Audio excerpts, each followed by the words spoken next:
saying no right now. But do you automatically say this? Have you ever knocked on wood or avoided walking under a ladder? If you said yes to any of these, then you are superstitious. Judges, guests, and fellow competitors, today I'm going to talk to you about superstitions and how they can make a positive or negative impact on our lives. A superstition is defined as a belief founded on irrational feelings that do not have any fact or reason to support them. In other words, a superstition is just a belief that things sometimes happen because of good luck or bad luck. Superstitions are found in all cultures throughout the world and have been around for many years. Growing up in an Italian family, I have not only been surrounded by common superstitious beliefs like the curse of breaking a mirror, but I've also been exposed to more serious and strange ones. These are the kind of superstitions that can change your life forever.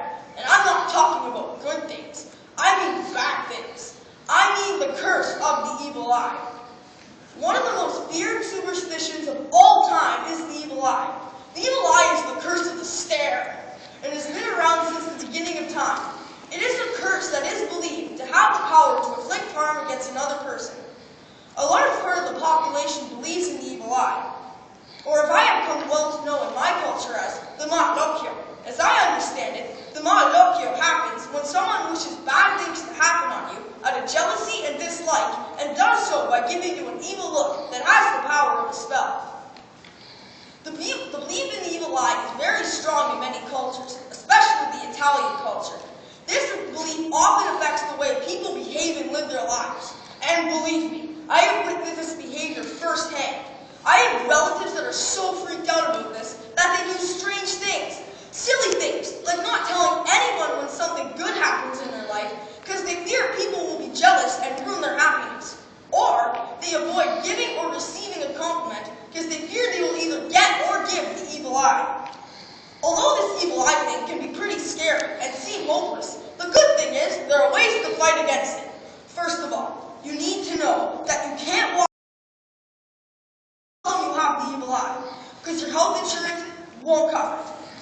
One of the most popular defenses against it is the cornu. The cornu is an amulet that you either wear on a necklace or hang in your house. You've probably all seen one. You know, the funny looking red thing that kind of looks like a red pepper. Okay now, don't panic. If you can't locate a cornu or you don't have one, you are not doomed. You can instead use a hand gesture where you point your pinky, index finger, and thumb downwards, just like a crooked V, and that will do the trick.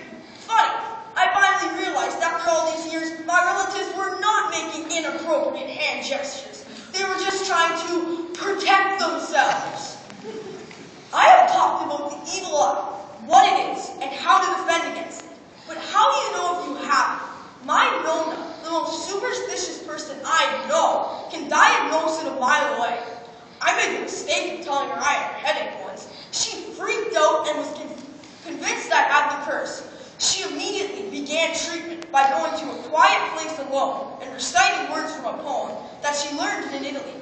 She yawned continuously and teared up, which meant I had the curse. The shocking part was, my headache went away moments after.